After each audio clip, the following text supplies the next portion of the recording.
Good evening, everybody. I'm going to call this meeting to order. Welcome to the Princeton Council meeting of August 7th, 2017. Madam Clerk, have we met all the noticing requirements for this meeting? Yes, Mayor. And please call the roll. Ms. Howard? Here. Mr. Liverman? Here. Mr. Miller? Here. Ms. Crummiller? Here. Ms. Butler? Here. Mr. Quinn? Here. Mayor Lampert? Here. And now please join me for the Pledge of Allegiance.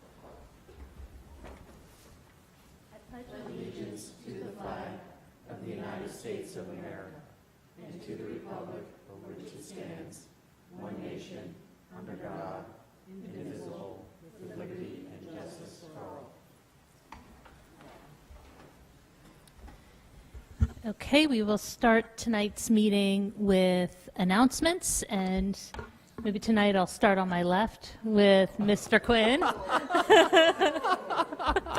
And the one Heather time I looked like have she was no still digging through her announcements. bag. So do you I have have any no announcements? announcements whatsoever. Ms. Butler, any announcements? Ms. Kremler? Mr. Miller? No. Okay. I have one set of announcements, which is about the eclipse, which is going to be on August 21st, which is Monday in 2 weeks. So it'll happen right before our next council meeting. I don't know if there's any superstitions about werewolves or anything, but we will still be here that evening. But if you're interested in observing the eclipse, the public library is going to be doing a joint program with Princeton University out on Palmer Square between 1 and 4. Check the internet or newspapers for the exact moment of maximum eclipse, but I think it's around 2 something. They're going to have the special glasses for you to wear. You're not supposed to look directly at it because it can hurt your eyes, but you can look directly at it if you're wearing the special glasses. And it should be a great community event. The university also has some professors who are doing lectures ahead of time at the library, and you can check the library schedule for when those are going to be. I believe there's an art professor talking about some of the art that was created during the last big eclipse in 1918, and then there's an astrophysicist or a scientist expert in eclipse matters who's also giving a talk. Are there any staff announcements? No? Okay. Great. Then we will move on to comments from the public for items not already on the agenda, and we'll start with Lisa Wu. I'm a resident of Princeton, and I'm a senior. I resigned in the at the AmCorp 300 Emerald. First of all, I have 2 things. First of all, I think it was 2 weeks ago. I think it's July 25th, I think, because I have a Mark send me a letter of apology. One of your department closed before that the office hour. I double checked. Your office is supposed to close at 5 o'clock, but the one, is that safety?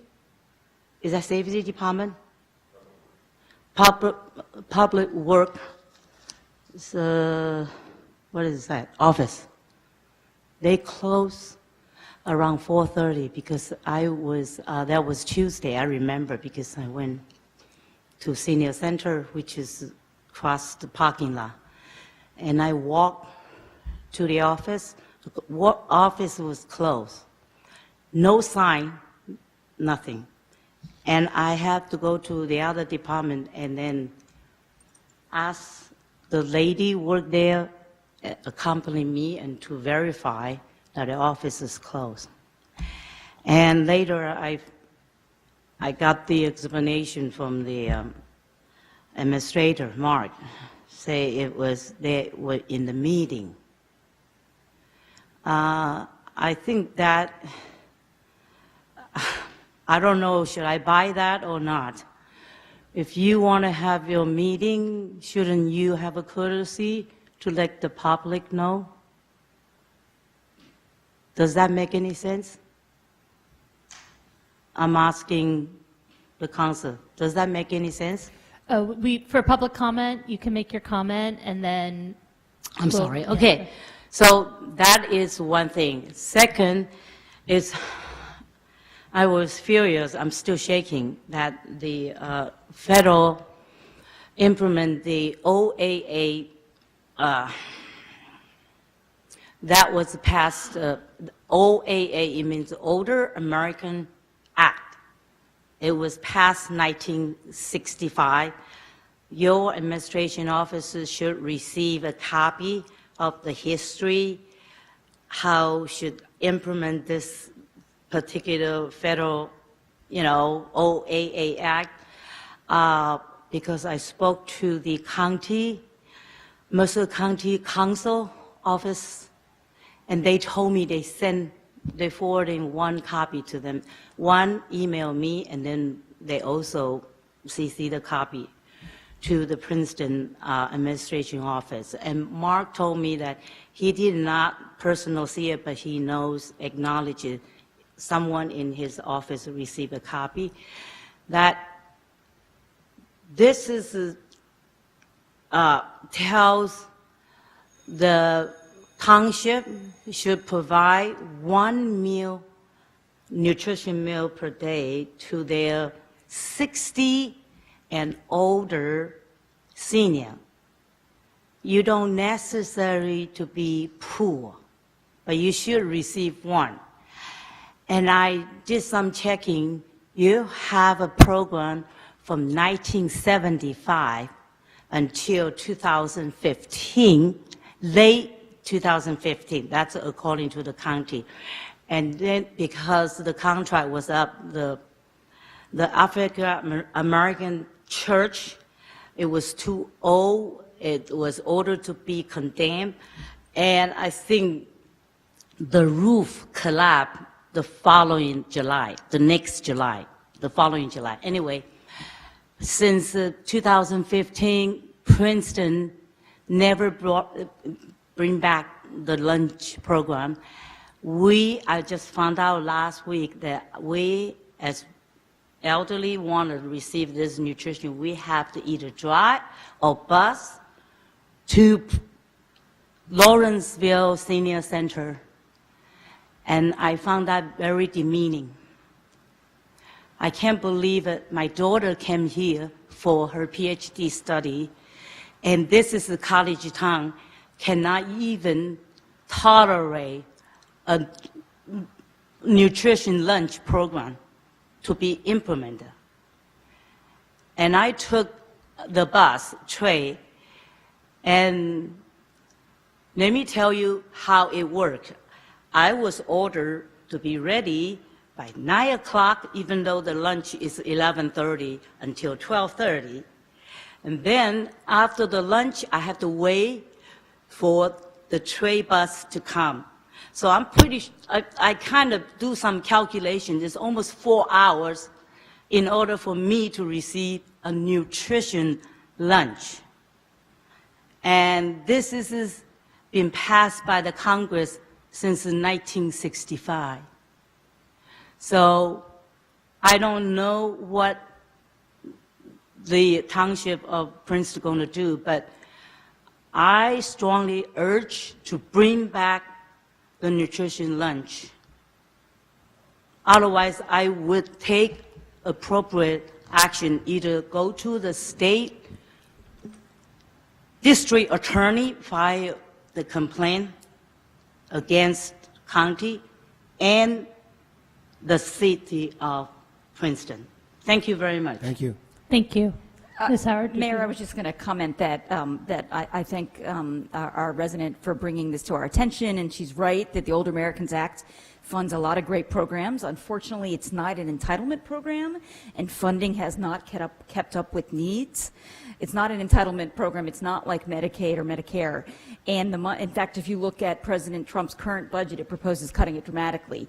So it's very much a concern, and I would recommend that we get this woman's information and ask Susan Hoskins to follow up and see what is available. Meals on Wheels can be made available for people who qualify in town, but this funding, and I know from my time working with the state, has not kept up with the need.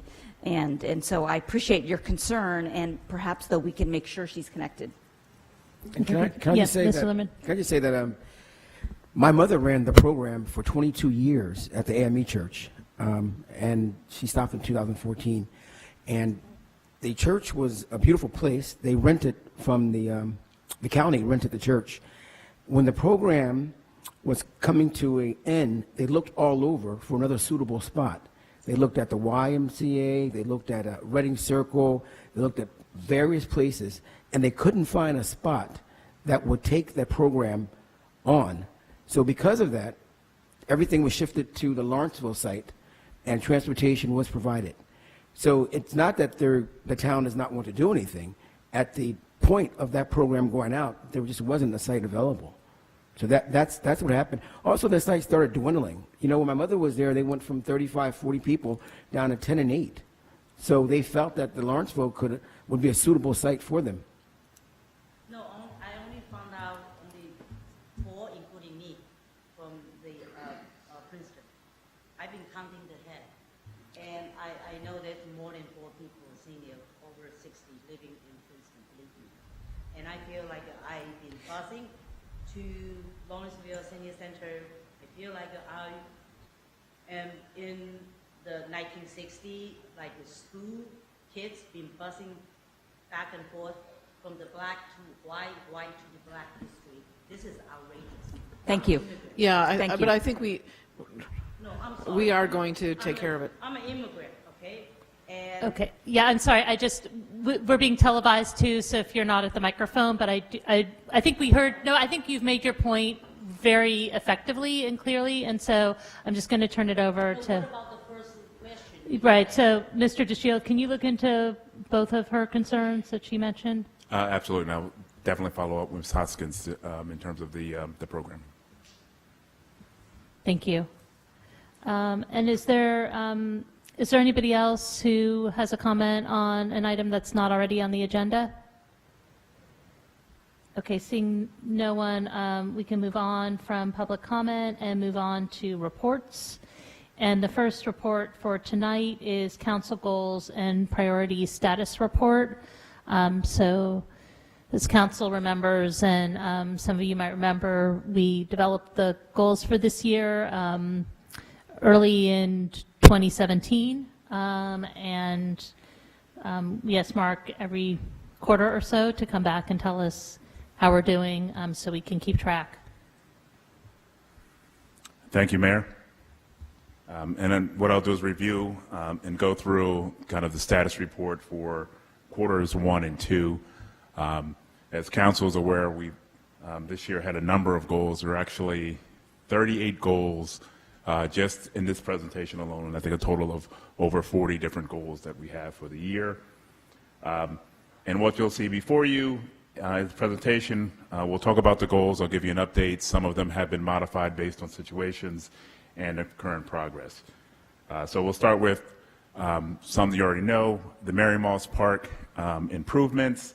That program has been delayed based on the fact that we're delayed because some of the planning documents were not ready and available for us to go out for construction, so that we wouldn't fall into the winter months in construction. That will be moved to the spring of 2018. As a result of that, the project number 2, which is the planning for the historic component, will be moved back into the fall of this year also. The next item is the development of an update of the emergency shelter plan. And what the purpose there is develop a municipal shelter. Mark, can you make sure that the... Oh, I'm sorry. Thank you. Development of an update of the emergency shelter plan. One of the things we want to do is make sure we have an operational, municipally controlled shelter. We've started that process, one with the installation of generators at some of our municipal sites, including Monument Hall.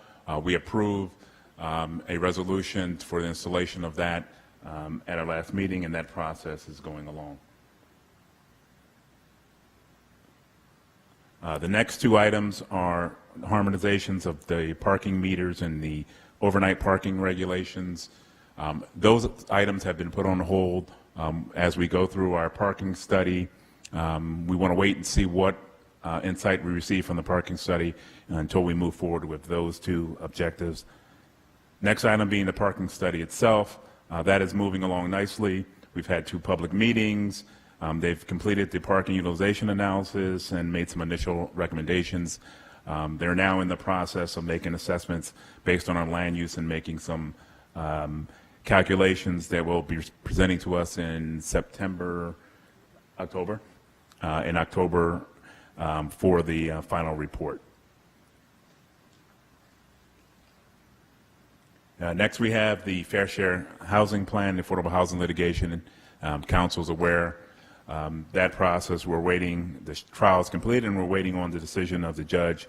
And soon thereafter, we'll have a plan for completing the rest of the objective, which includes the Fair Share Plan being adopted by the governing body.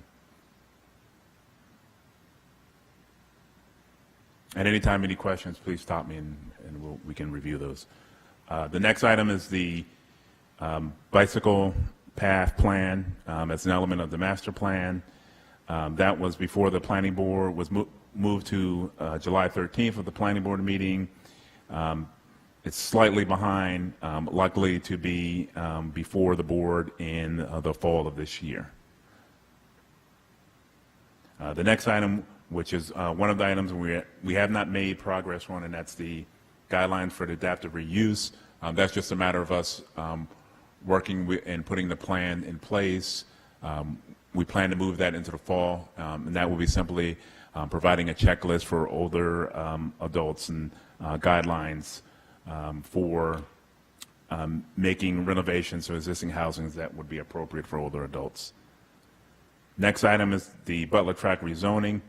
Again, this is one of the items we put on hold based on the affordable housing litigation. Once we get an answer there, we will bring this item back up. The master plan reexamination report, that is about a month behind schedule. However, we expect that to be completed on schedule, having the public hearing in October of this year.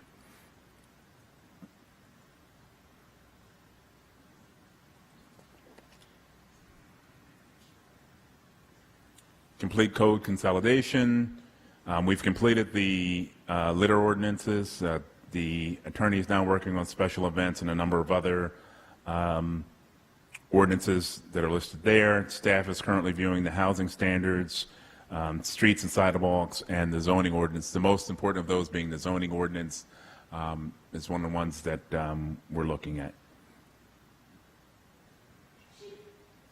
Bless you. Next item is the Public Works facilities.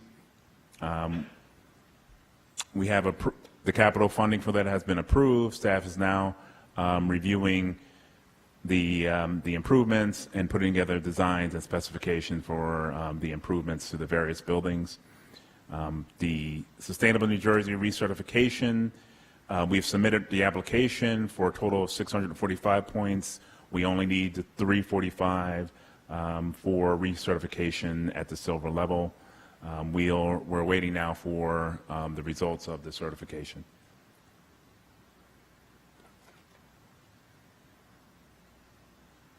Emerald Ash Borer, the capital funding for the Emerald Ash Borer has been approved.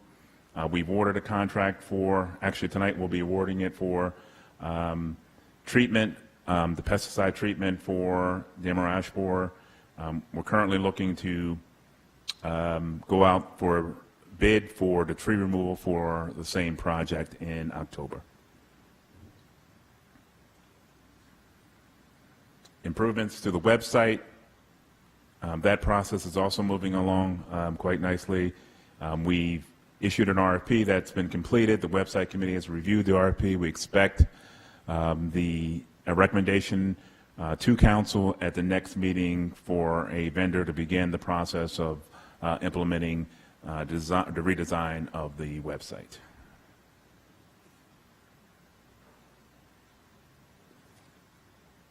Prepare the stormwater management plan. The stormwater ordinance has been adopted, and we're currently working on the redevelopment component of the ordinance.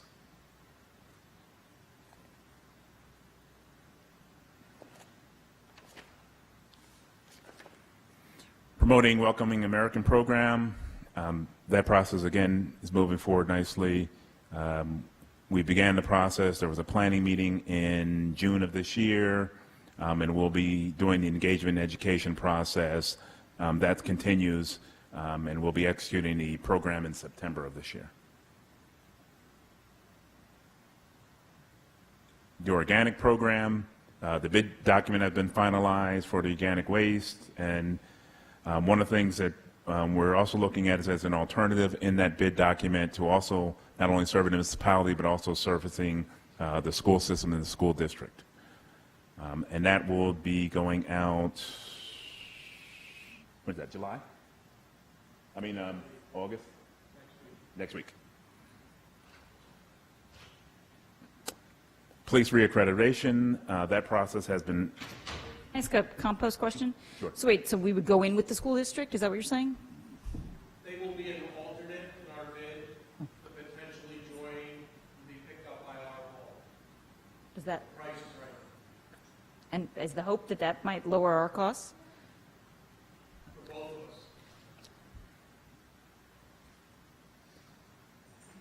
the police reaccreditation has been completed and approved. 206 Bridge Reconstruction Project. The review of that project, contractor has been authorized. We continue to monitor that project and it's moving along.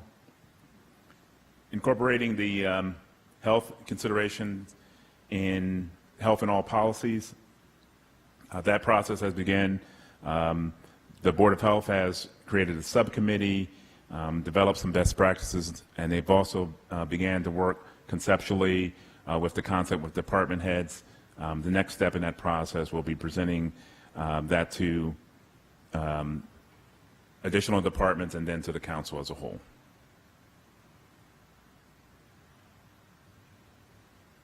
Evaluate and develop strategies for use of municipal-owned properties. The Citizens Finance Advisory Committee has been working on that project.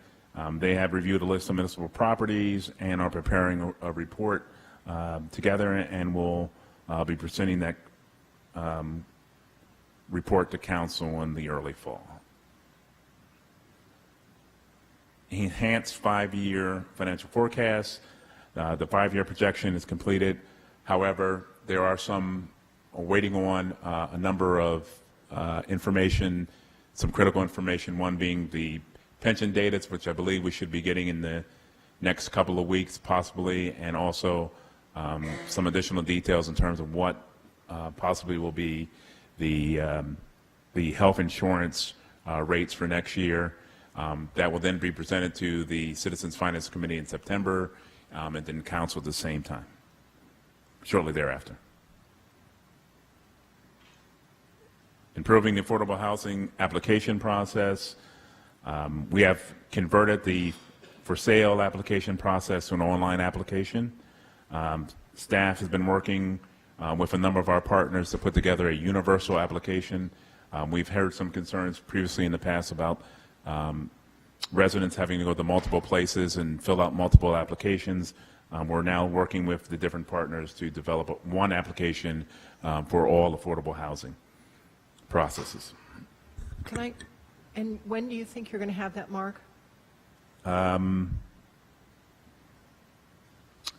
We should have that in September, but I know they're still working out a issue with some of the partners in terms of making sure all the systems interact.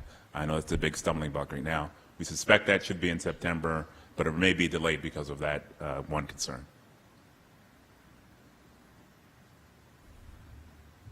The next item is a slight change, and one of the things that we're doing, it's the review of the Phase 2 of the fire department and equipment study. One area in which the study also looked at was staffing. And one of the things that we have realized through looking at some of our data is there are certain times of day where we have what I call a coverage weaknesses. Those are area times during the day. We currently have, we get good coverage because of our relationship with the university component. But between the hours of 5 and 7 before our volunteers are really in full force, we usually have some weaknesses there. And what we're looking to do is find ways to plug those 2 hours. And one of the things we're looking at is shifting some of our fire inspectors' hours to cover those hours so that there's someone on staff who will react to those. And we're identifying any other weaknesses we have and see what we can do in terms of covering those hours to ensure that we have someone there.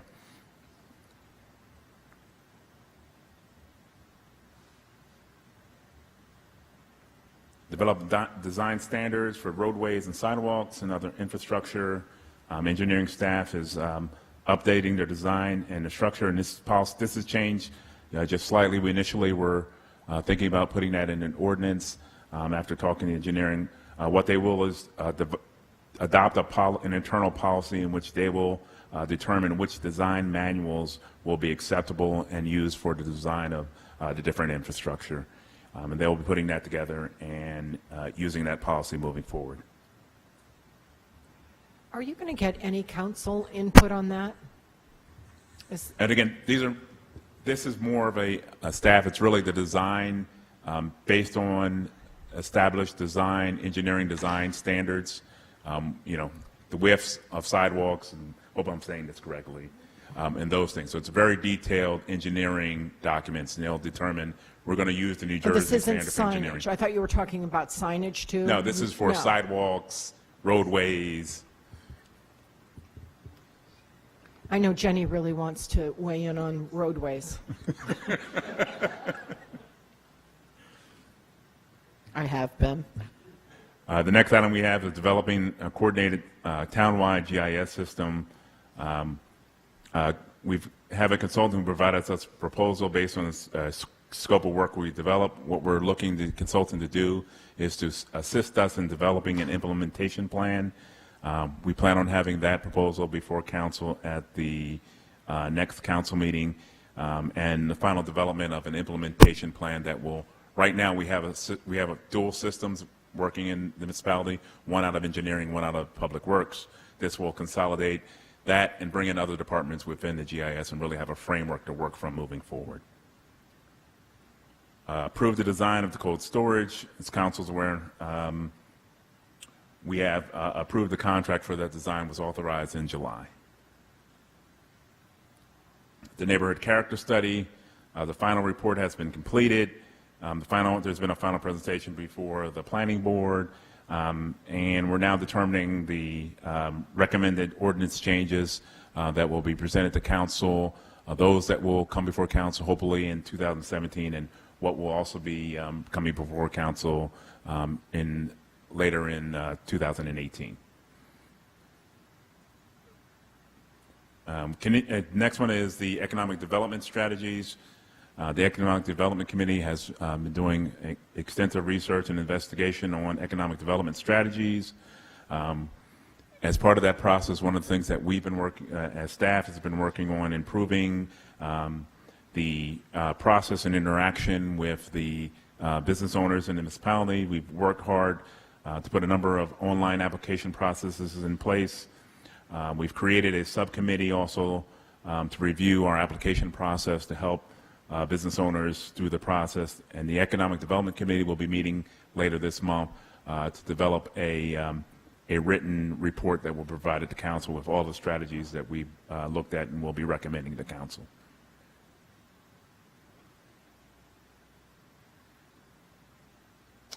The Rutgers review model on police stops. Rutgers report has been provided to the police department, and the police department, based on that report, have developed some analytical tools to evaluate the stops that they will be using moving forward as an internal tool. community survey for police. They have developed the survey tool that will be administered this month, and we'll be seeing the results in September. Developing plan for the townwide document imaging. We have reviewed a number of software options for an archiving system with a number of consultants. We've met with 2 of those consultants. We're scheduled for a third. After meeting consultants, we'll begin developing a plan for implementation of the archiving process moving forward. Can I ask about that? Sure. Are you consulting with, looking at other towns and talking to them about how they're doing it and how it's working? Because this is Yes. a really big issue. We've actually, and I know some staff has met with, it's Woodbridge.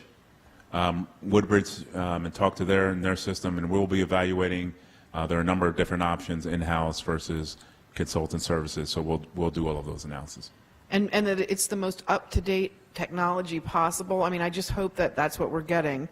I know because when I was on the transition task force, we actually we had some people on the committee that actually looked into this, and some towns around us had systems, but I also got on a mailing list of all these towns in California that are really high-tech, and I just want to make sure that we start out with the most up-to-date system. We don't do something because some of the systems were like people were scanning things, still, we should not be scanning any new documents ever.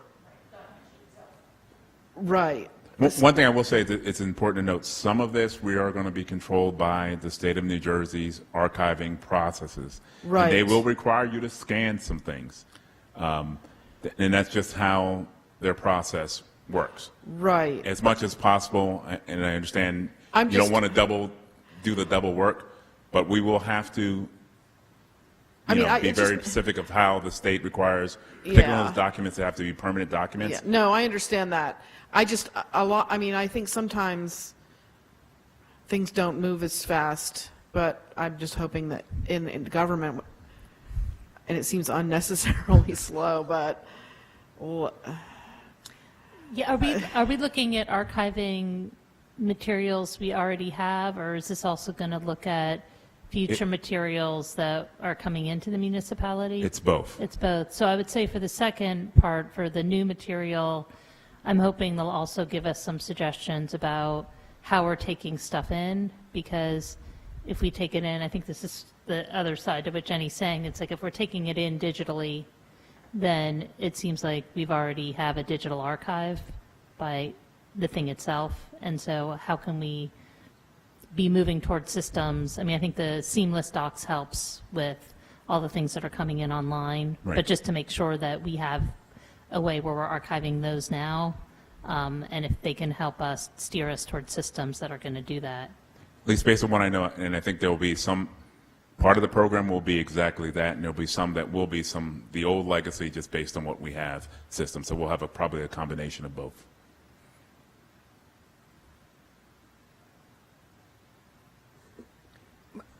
Mark, can Sure. on that same subject, do you recall how much we have in the budget for this year in that category? Are we going to be able to get started this year? This year, we'll be looking at implementation. Next year, once we figure out what we're doing, we'll be planning next year in terms of the capital budget to really do work next year. But we do have quite a bit, I believe, from prior years. I'm not sure. Well, if that's, you're- Yeah, That's what I thought. engineering and building department have both budgeted in prior years. That includes zoning and planning as well. So I think in the future, we would look to the other departments to budget for them.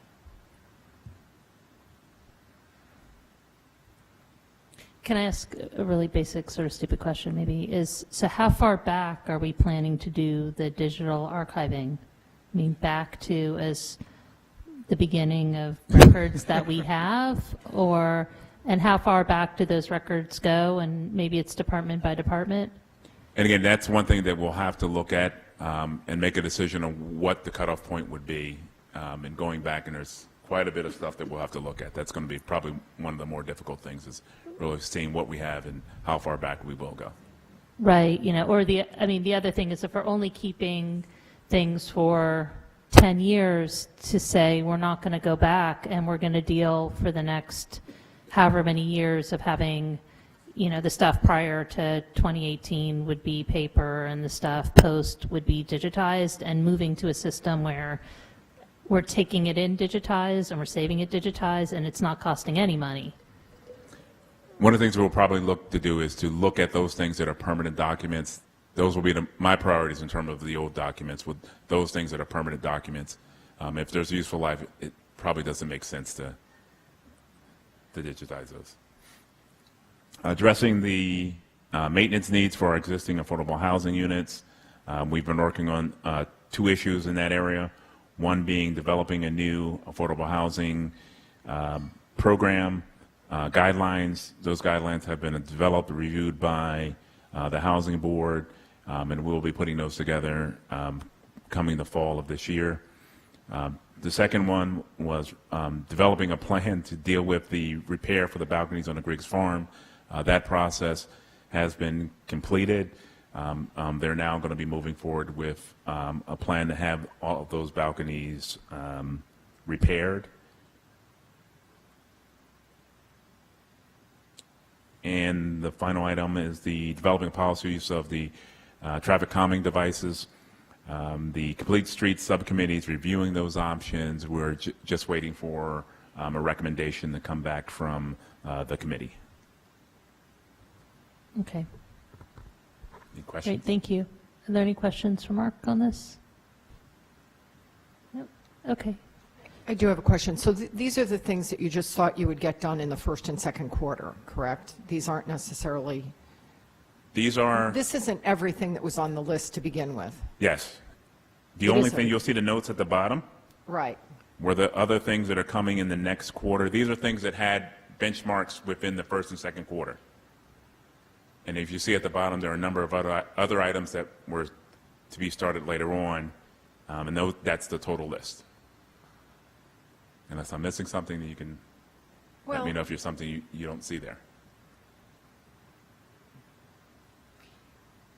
I guess what I was thinking is that we had the, it wasn't a high priority, but we were going to talk about body cameras for the police. I thought we were at least going to get started having that conversation. That It's actually low didn't pri- make the list. Didn't make the final list of priorities.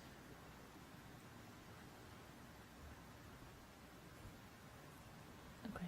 Any other comments? Okay, thank you. This is helpful to just take a, Thank you. yeah, Thank you. and thank you to Thanks. Staff. engineering and public works and planning. You guys have been carrying a lot of the balls on this, so we appreciate it. Okay, so we'll continue on with reports. Thanks, Mayor. Ms. Two. Howard? One, it seems like far off, but I want everyone to have this on their schedule, that the annual SHUP fundraiser, Send Hunger Packing for Princeton, which funds the supplemental food for children in town, is Sunday, September 24th, and it's going to be in Heinz Plaza again and be a salsa contest among our local restaurants, so it should be really interesting. Mayor, are you judging? I am, yes. The tasting, it's salsa, is it dancing and the food, or just the food? Well, there will be dancing, but I think we only expect the tasting of you. Excellent, that's a good thing, otherwise people are going to be fleeing. And people who came last year will recall that a local artist made beautiful handmade ceramic bowls, and they're going to be featuring those again, Fill the Bowls. So that's a really wonderful event for a tremendous cause. Other update is, some of you may have seen that late last month, Governor Christie signed into law Tobacco 21, making us the third state to now require that people be 21 to purchase tobacco products. So Hawaii and California were ahead of us, and then Maine just happened, so we're the third. And it's exciting because obviously Princeton, we did this several years ago, so we are ready, and the expectation is that the state will expect localities to do enforcement. So we will be ready to do that when that comes down from the state level. And just to comment on the speaking on local enforcement, we just did our annual checks where they send somebody under 21 into places, and this year they apparently got somebody who looked older. They'd been sending like a high school student who looked really young, and maybe that was so obvious that nobody ever sold them. This year, 2 establishments actually failed, and will be fined because they did sell. One establishment sold cigarettes, and another establishment sold e-cigarettes. They tried both. They tried, at different places, and so that's the enforcement process is less about the fine. It really is about education and educating local merchants. And so hopefully that word certainly will be received by those 2 establishments. And more word will get out. And then I expect when the new state law goes into effect, there'll be more education. But that's our update. Thank you. Mr. Liverman? Yeah, just briefly, Corner House started their leadership program yesterday. It's a 3-day program at Princeton University. That's about 75 kids. And I'll be speaking to the kids tomorrow around 9:30 in the morning about local government. So they're off and running. Thank you. Ms. Cornell? Ms. Butler? No, I would just say that we've got our last week of camp this week. It's hard to believe summer is flying by.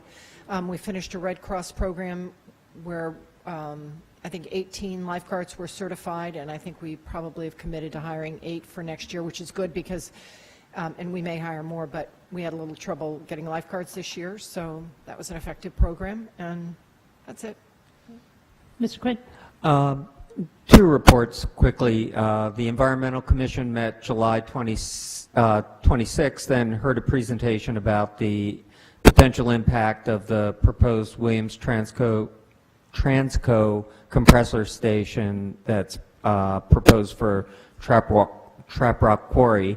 The Commission urges Council to join other communities in opposing the compressor. The resolution is on our consent agenda for tonight. The Commission is partnering with Princeton Public Library on an education session, stormwater management for homeowners, on October 18th.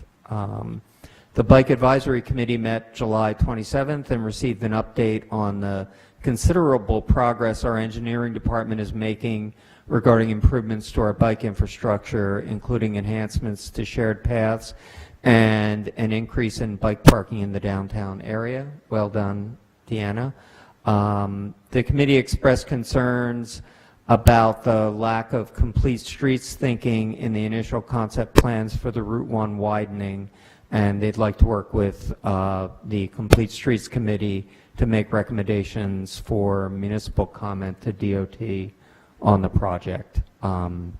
Specifically, there appears to be no consideration for bike and pedestrian in the initial drawings.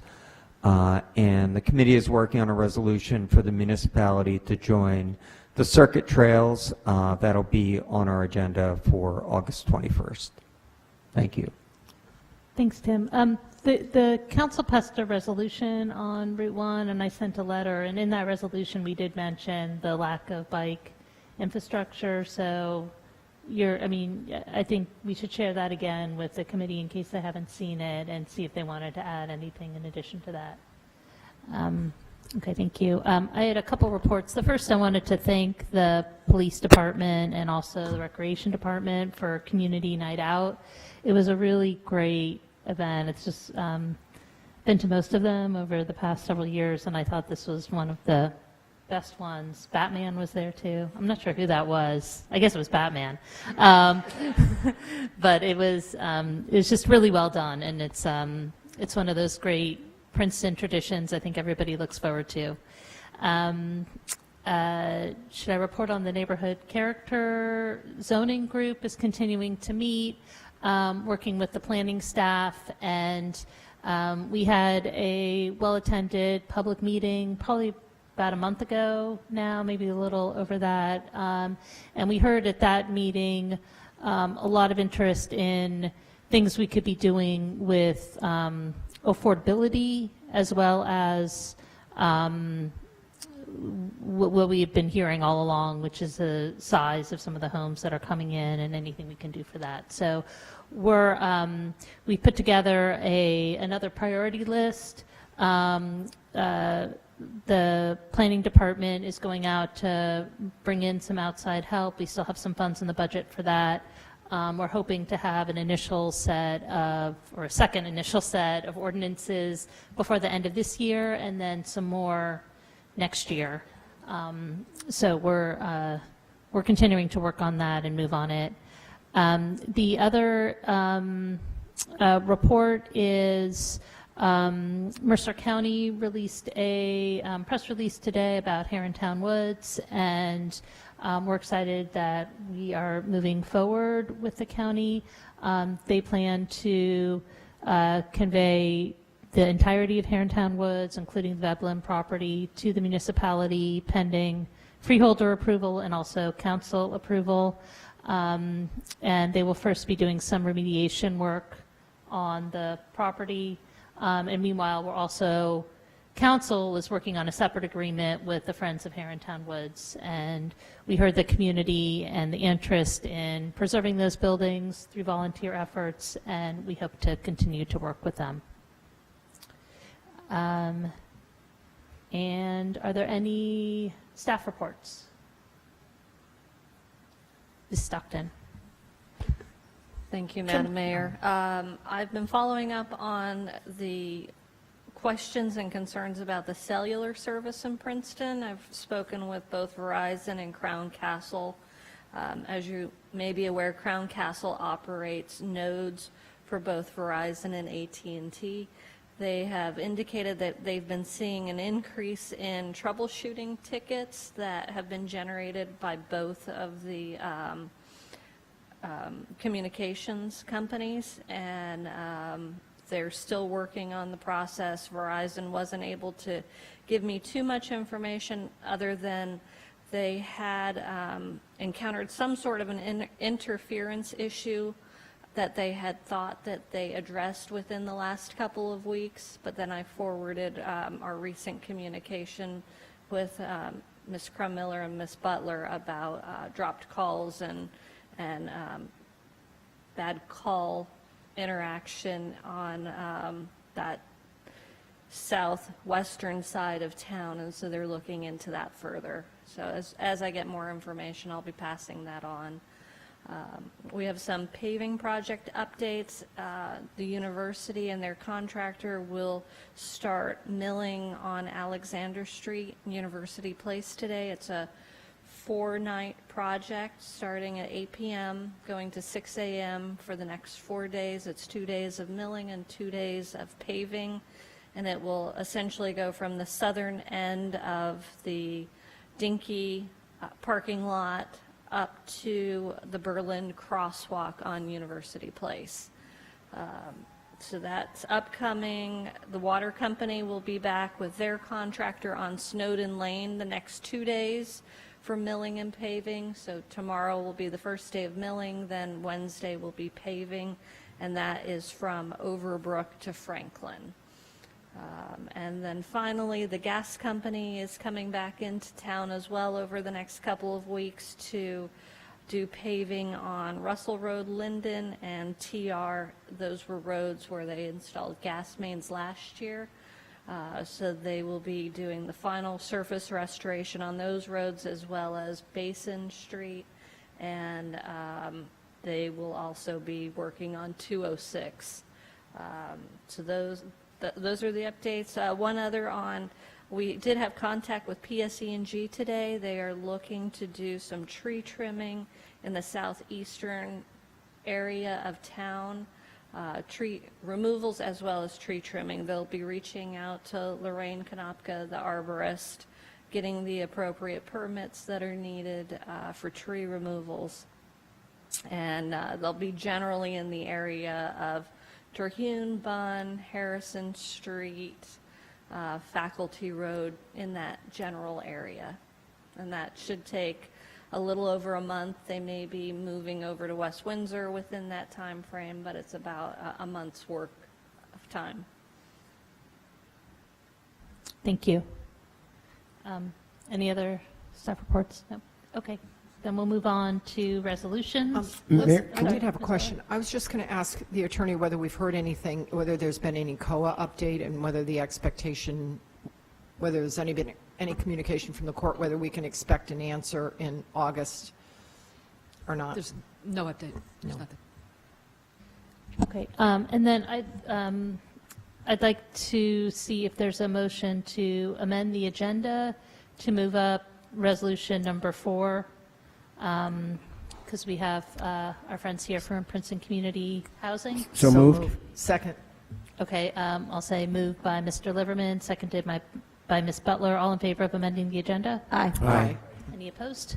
Okay, so we'll move immediately then to 17-245, resolution authorizing the sharing of pre-development costs with Princeton Community Housing for the provision of 40 additional affordable units at Princeton Community Village.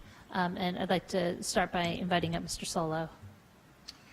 Thank you, and good evening. Before I begin my presentation, as the mayor noted, we do have some guests. Ed Terselli from Princeton Community Housing, their director, is here. Ed, did you want to introduce the people with you, or?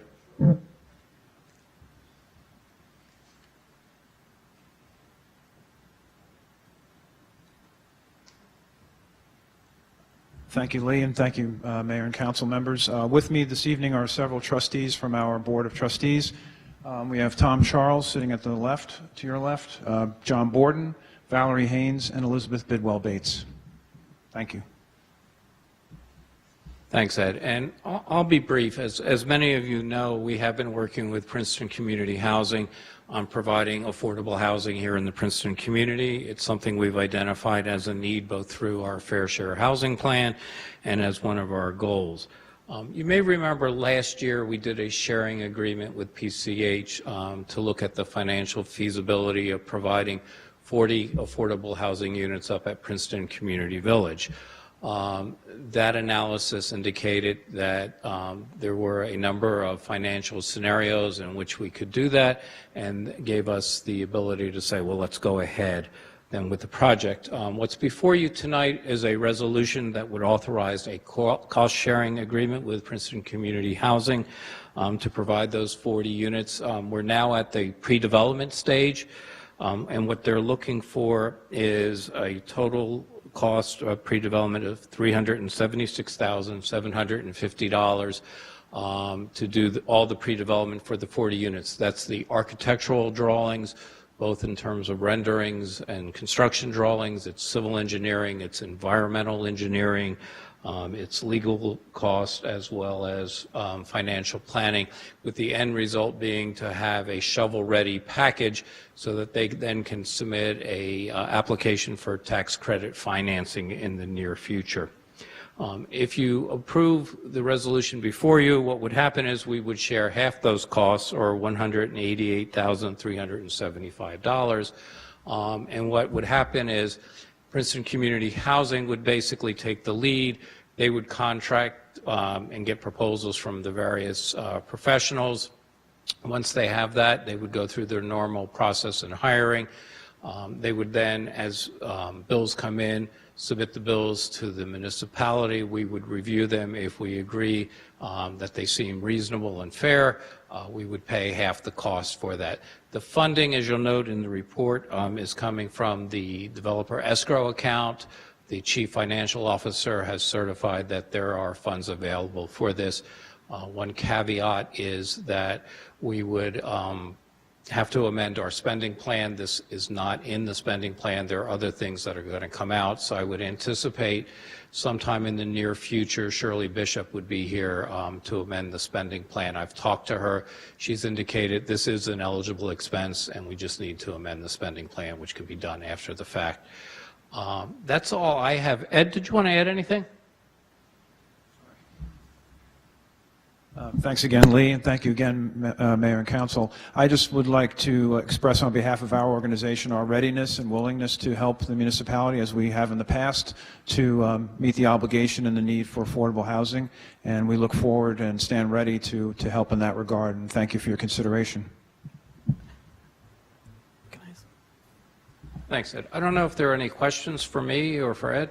Yeah, Mr. Crummeller? Well, right, for either of you, maybe in a nutshell, just for the benefit of the public, how do we plan to fund the actual development? I'm going to let Ed. Okay. Well, yes.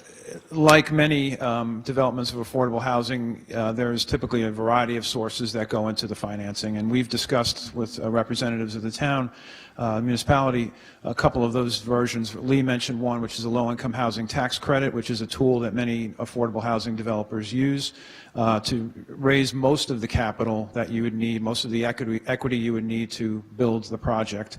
There would be other sources that would take the form of grants, perhaps from the Federal Home Loan Bank. We would put in some contribution of equity. There would be other mechanisms and tools that we would use to basically cobble together the sum of money that we would need to realize the project. So it's not something that's a slam dunk by any means, but we have a lot of good possibilities, and because of the strength of the municipality and some of the application processes, the way it would rank in some of those processes, we feel pretty comfortable that we can make it happen. Thank you. Sure. Ms. Howard? Yeah, Mayor, I'll just follow up. Thanks, Ed, to say that the Finance Committee met with Ed and some of his board and Shirley. And Lee, you must have been spared that meeting, but you were there in spirit, I think, right? We met with Princeton Community Housing, and we brainstormed about these different options, Jenny, and it's not clear what the options are going to be when the time comes because of changing markets for these tax credits and what might happen with tax reform at the federal level. So, but what was clear to us, I think, or certainly to me, and let's see if my colleagues want to weigh in, is that we need to get our ducks in a row this fall so that we are ready the next time these opportunities come up. So it starts with us. This is an exciting step, us funding in a shared way these pre-development costs, and then we also are going to have some zoning work to do. But if we can get that all done before the end of the year, then it puts PCH in a good spot, I think, come spring to go to market. So that was sort of, I think, I hope my colleagues think that was a fair summary of our discussion. And I'll just comment, too, that we on the Finance Committee were excited about this step, this next step in our commitment to affordable housing and getting started on these. Mr. Quinn? Question just about the design concept. Is it a multi-story structure, or Yes, several? actually, part of the purpose of the pre-development grant will be to look into that a little bit more in detail. We haven't really finalized anything. We've looked at a couple of different options, but we have to get some input from the community, from the residents as well who live there. But the initial feelings are, very preliminary feelings are, that it would be some type of a mid-rise structure, just because of believe it or not, there's quite a bit of limitations on that site, so that might be the best way to proceed. But again, we'll be looking at that. Thanks so much. Sure. Anybody else? Okay, well, I want to reiterate what my colleague said. I think this is an exciting project. We've been waiting a long time to get it off the ground. It's, I think, been part of Princeton's plan for many, many years, and we're excited to take this first step and hope that good policy is made on the federal level that's going to support us down the line. So with that, is there a motion to approve? Second. It's moved by Mr. Miller and seconded by Mr. Liverman. All in favor? Aye. Aye. Any opposed? Resolution passes unanimously. Thanks, everybody. Yeah, thanks, Lee.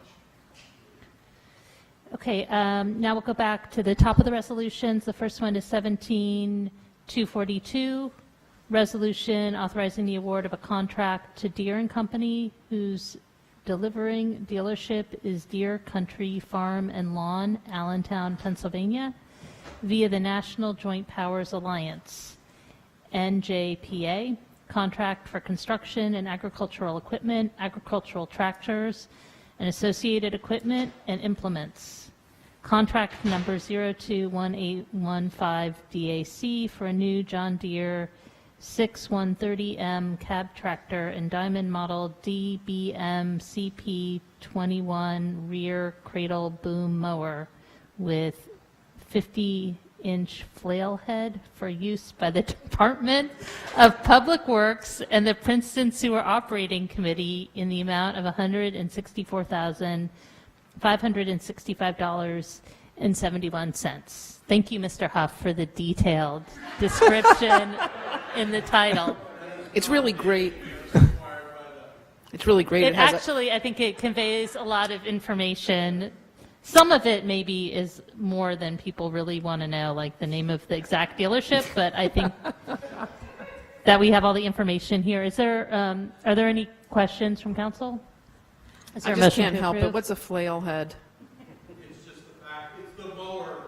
The mower thing, okay. So moved? It's been moved by Second. Mr. Liverman and seconded by Mr. Quinn. All in favor? Aye. Any opposed? Resolution passes unanimously. Next is 17-243, resolution authorizing the award of a contract to Labrie EnviroQuip Group through Sanitation Equipment Corp. Via the National Joint Powers Alliance, NJPA, contract for mobile refuse collection vehicles with related equipment, accessories, and services. Contract number 112014-LEG for a new 25 Leach Model 2R3 25 cubic yard packer rear loader for use by the Department of Public Works and the Princeton Sewer Operating Committee in the amount of $196,765.30. Is there a motion to approve? Moved by Second. Mr. Miller and seconded by Mr. Liverman. Any questions or comments? All in favor? Aye. Any opposed? Resolution passes unanimously. Okay, next is 17-244, resolution authorizing the award of a contract to Kubota Tractor Corporation through Harder Equipment, Millstone, New Jersey, via the National Joint Powers Alliance, NJPA contract for medium-duty and compact construction and maintenance equipment with related attachments, accessories, and supplies. Contract number 042815 KBA for a new 2017 Kubota KX057-4R3A mini excavator for use by the Department of Public Works and the Princeton Sewer Operating Committee in the amount of $73,731.65. Is there a motion to approve? Moved by Mr. Miller, seconded by Ms. Crumiller. Any comments or questions? All in favor? Aye. Any opposed? Resolution passes unanimously as well. And next we move to 17-246, resolution authorizing the award of the 2017 striping contract to Straight Edge Striping, Bound Brook, New Jersey, in the amount not to exceed $78,050. Is there a motion to approve? Second? Moved by Ms. Krummeller and seconded by Mr. Liverman. Any questions or comments, discussion? All in favor? Aye. Any opposed? Resolution passes unanimously. And now we come to the consent agenda, which contains items of a routine nature passed by single vote. Are there any items from the consent agenda anybody would like removed? Seeing none, is there a motion to approve the consent agenda? Second? Moved by Mr. Miller and seconded by Ms. Krummeller. All in favor? Aye. Any opposed? All right, the consent agenda passes unanimously. And is there a motion to adjourn? So moved. Second? Moved by Mr. Miller, seconded by Ms. Krummeller. All in favor? Aye. I know.